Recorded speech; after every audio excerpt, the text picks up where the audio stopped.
ئایەت الله سەید موحسین ئەلحەکیم گەورە مەرجەعی شیعەی عێراق کە 5 تەمموزی ساڵی 1965 بە فتوای خوێنڕشتنی کوردی بەدەستی سوپای عێراق حرام کردو و توێتی ئەوەی خوێنیان بڕێژێت دۆزەخیە.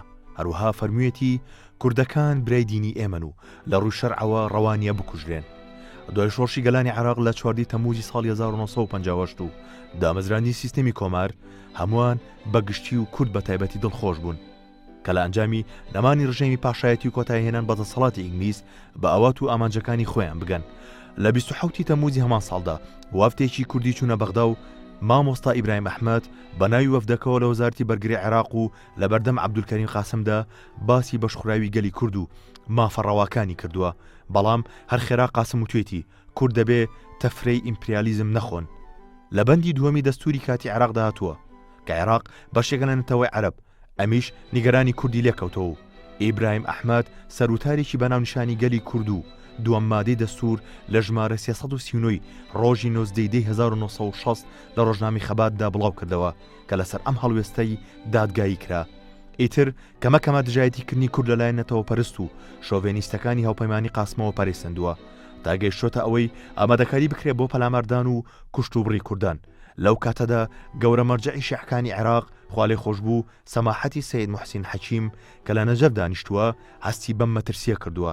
سەرەتا داوای ئارامگرتنی لەگەلی کورد کردووە و چونکە ئیزانی هەنگاوەکانی داهاتووی ئەو حکومەتە بەرامبەر بە کورد بۆنی خوێنی لێدێ. ڕاوتی ڕووداوەکان نەبەدڵی ئەو نەبەدڵی کورد بوون. قاسم بەرەبەرە کۆمونیستەکانی کرد بە گشت شیعەدا و نەتەوە پەرستە بەعسیەکانیشی بەهێز کرد و کردنی بە گشت کووردە. سەماحەتی سەید هەرزوو توێتی ئاژاوەجێڕی هیچ خزمەت بە قاسم ناکە و لەوانەیە خۆی تیا بچێ. دواتر قاسمی بەلوود بەرز وەسف کردووە و توێتی خوالوتی ئەشکێنێ. کاتێکیش داوای پشگیری کوردی لەکراوە زۆر خاکەڕایانە و توێتی جا من چیم تا پشگیری کورد بکەم، من لە خوددا ئاپارێمەوە کە ئەو خۆی یارمەتی گەلی کورد بدات. پێشبینەکەی سەماحەتی سەید ڕاست دەرچوو و بەعسیەکان سەری قاسمیان خوارد و دواتر لە سەردەمی عەبدولسەلام عارفدا شەڕ هەڵگیرسا و هێرشی گەورە بۆ سەر کوردستان دەستی پێکرد. ساڵی 1964 کۆنگرەی زانایانی ئیسلامی بە بەشداری زانانی میسر لە بەغدا گیرا و تایدا زانایانی ئیسلامی لە ڕاگەیاندراوێکدا بڵاویان کردەوە کە پێویستە حکومەتی عێراق دژی کورد بجەنگێ چونکە کورد یاخی بووە. بەداخەوە ئەمە هەڵوێستی زانایانی ئیسلامی ئەو کاتە بووە.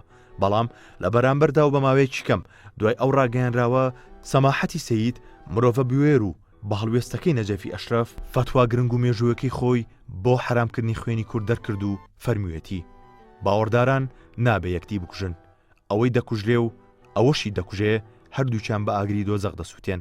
هەروەها لە فتوایەکی زارێکیشدا فەرموویەتی کوردەکان برای دینی ئێمەن لە ڕووی شەرعەوە ڕەوانیە بکوژرێن.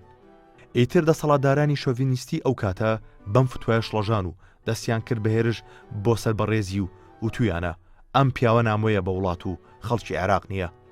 فتواکە کارێکی زۆری کردە سەر سەربازە شیعەکان و بەشداریان لەو شەڕەدا نەکرد. هەروەها بوو بە بناغەیەکی پتە و بەهێز بۆ پەیوەندی کورد و شیعە لە عێراقدا بەتایبەتی لەگەڵ بنەماڵی بەڕێز سەید موحسین حەکیم و ساڵ دوای ساڵ ئەم ڕێز و خۆشەویستانە لای نەتەوەکەمان زۆرتر بووە.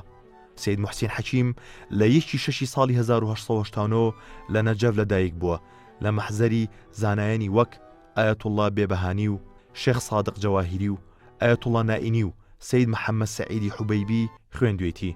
دوای کۆچی دوای ئایەت الله نائینی بۆتە مەرجەعی شیعەکان لە عێراق چەندین کتێب و بڵاوکراوی گرنگی لەسەر زانستی فقه و شریعەتی ئیسلام نووسیوە. لە 2 ساڵی 1970 کۆچی دوایی کردووە.